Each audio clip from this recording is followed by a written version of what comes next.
kamusta ka? Nung nalaman mong, ay, hindi naman pala sa kanya, feeling mo ba, ito prangkahan, feeling mo ba, ay, buti nga. Di ba, yung nakarma kayo, o anong naramdaman mo?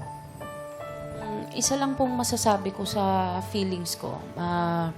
Hindi ko po pinagsisihan na iniwalayan siya. Kasi doon na tayo sa part na hindi nga sa kanya, pero may nangyari pa rin. Yeah. Yun. Habang kayo ay Parang magkarelasyon. na-relieve siya, no? At yung panahong nagstay ka pa, kahit may nalaman ka na, hindi ka Yes namin po. ma-judge siya. Kasi Correct. lahat naman tayo, pinipilit maitama. Oo. Let's still try to make this work. Di ba? Oo, hanggat kaya. Sa ngalan ng pag-ibig, tatrabahuhin natin eh. Walang makaka-question sa ating Yeah. puso. No Oo. judgment. Nalaman mo, Marife, na ay hindi pala kanya. Sino nagsabi? Yung anak ko mismo nung lumabas. Lumabas na! Paano niyo sinabi? 5 months na lang! Ay, sumayaw ka! Nag-maybe this time! Nagsalita tsaka sumayaw. Grabe yung batang yun. Si Ray ba ang nagsabi sa'yo na, Marife, hindi pala akin yun? Sinend niya po sa akin yung hindi pa po sila nagpa-ultrasound daw ng girl. Actually, binlock ko na kasi siya noon eh.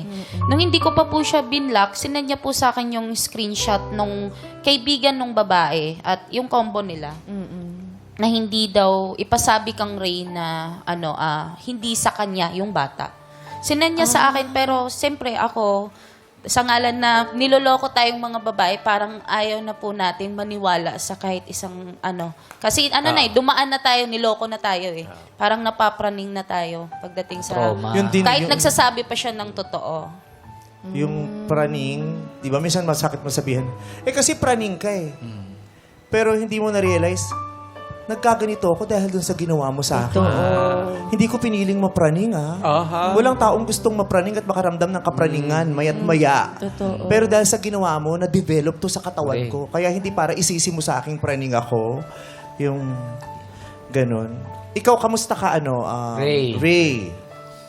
Gaano ka nagsisi? Gaano ka gumuho? Na-realize mo ba talaga kung gaano kalaki yung nagawa mong pagkakamali at paano ka nagsisi dito? Merong ganon, Ray? Sobrang nagsisi po ako.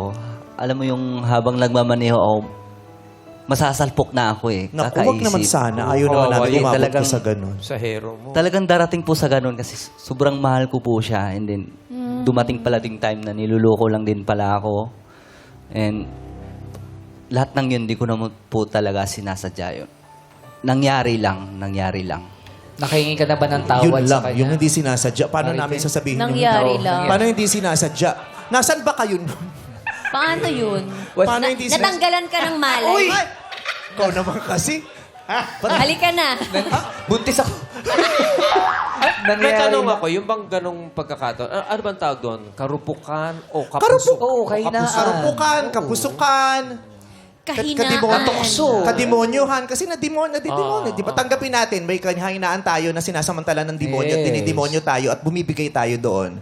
Di ba? Na demonyo, yung sinubok ang kahinaan natin at bumigay tayo. Na yung pagsubok na yun, Nagpadala. na hindi natin napagtagumpayan, pagsisisihan natin, bakit hindi ako naging matatag noon? Walang kakwenta-kwenta, bumigay ako. 'Di ba? Pero